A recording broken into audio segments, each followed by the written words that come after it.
अच्छा, अपने last video में हमने ये पढ़ा था कि अगर हमारे पास डायरेक्ट नरेशन में सेंटेंस होगा तो इनडायरेक्ट को चेंज करने के लिए हमारे पास तीन बेसिक चीज़ें रूल्स के रूल से आप लोगों के लिए बहुत इंपॉर्टेंट है। सबसे पहले आप लोगों को पता होना चाहिए कि चेंज इन सर्टेन वर्ड्स, फिर आप लोगों को पता होना चाहिए कि चेंज इन प्रोनाउन, और फिर आप लोगों को पता होना चाहिए कि चेंज इन टेंस किस तरह से किया जाता है और क्या क्या उसके रूल्स हैं।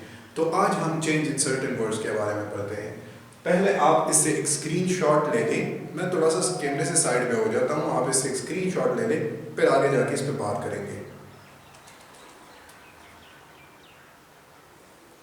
ओके, तो डायरेक्ट नरेशन में हमारे पास कुछ सर्टेन वर्ड्स, खास अल्फाज, महसूस अल्फाज ऐसे हैं, अगर वो हमारे पास डायरेक्ट नरेशन में आएंगे तो इनडायरेक्ट में जब हम सेंटेंस को चेंज करेंगे तो वो पर्टिकुलर वर्ड्स भी उसके साथ इस तरह से चेंज होगा। These words in a direct narration will change into indirect is under। ये अल्फाज जो हमारे पास यहाँ पर कॉमों में या टेबल में हमने लिखा है डायरेक्ट, ठीक है, ये अगर हमारे पास डायरेक्ट सेंटेंस में आएगा तो इनडायरेक्ट सेंटेंस में चेंज करने के लिए हमने इन अल्फाज को इस तरह से लिखना है। सपोज अगर आपके पास डायरेक्ट नरेशन में नाउन होगा तो फिर आप लोगों ने वहां पर दिन लिखना है, दीस होगा तो दूस लिखना है, दिस होगा तो दैट लिखना है, टुडे होगा तो दैट डे लिखना है, will, would, shall, should, tomorrow, next day, yesterday, previous day, tonight, that night, ago, before and here को हम देयर में चेंज करेंगे अगर हम किसी डायरेक्ट जुमले से इनडायरेक्ट जुमला कर रहे हैं। एग्जाम्पल को देख लीजिएगा। अच्छा, तो चेंज इन सर्टेन वर्ड्स के एग्जाम्पल कुछ इस तरह से होंगे। ये डी एन जो मैं लिखूंगा तो इसका मतलब होगा डायरेक्ट नरेशन, और आई एन जो लिखूंगा इसका मतलब होगा indirect narration. He said I will go tomorrow। उसने कहा कि मैं कल जाऊंगा।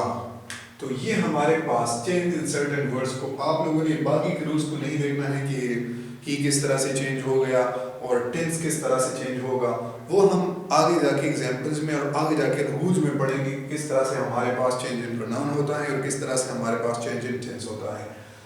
तो ये हमारे पास जो हमने ये विल हमारे पास और टुमारो हमारे पास, इस सेंटेंस में दो ऐसे अल्फाज हैं जो चेंज इन सर्टेन वर्ड्स में हमने इससे पहले टेबल में पढ़े थे कि वो हमारे पास चेंज होंगे। और किस तरह से चेंज होंगे? He told that he would go next day। Will हमारे पास वर्ड में चेंज हो गया है और टुमारो को फिर हमने किस तरह में चेंज करना है? नेक्स्ट डे में। तो डायरेक्ट नरेशन में हमारे पास विल और टुमारो दो ऐसे वर्ड हैं कि इसको हमने इनडायरेक्ट नरेशन में ये अल्फाज एज इट इज नहीं लिखेंगे, कि ये हमारे पास इनडायरेक्ट नरेशन में एज इट इज नहीं लिखेंगे। उसके लिए फिर हमने जो रूल्स पढ़े थे या हमने जो वर्ड्स पढ़े थे टेबल में, बिल्कुल उसी तरीके से हमने इसे चेंज करना है इनडायरेक्ट नरेशन में। इनडायरेक्ट नरेशन में विल वुड में चेंज हो गया है और टुमारो नेक्स्ट डे में चेंज हो गया है। अब नेक्स्ट एग्जांपल को देख लीजिएगा।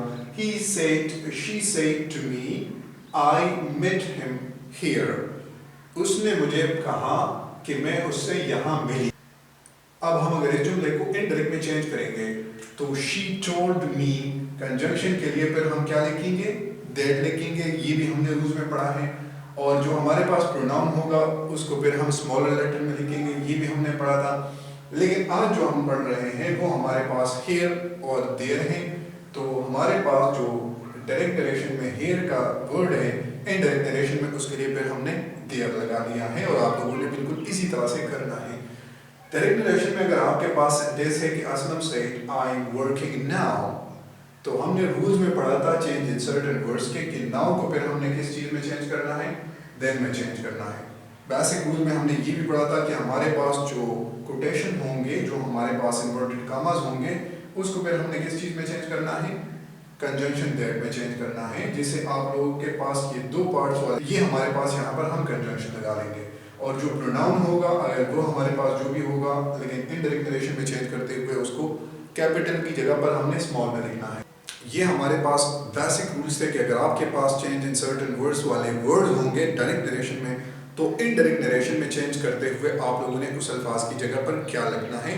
आप लोगों को होपफुली ये चीज़ समझ में आ चुकी होगी। इसके बाद हमने चेंज इन प्रोनाउन और चेंज इन टेंसेस पढ़ने हैं। कंप्लीट कोर्स देखने के लिए आप हमारे YouTube channel how to learn English और हमारे Facebook page how to learn English को विजिट कर सकते हैं।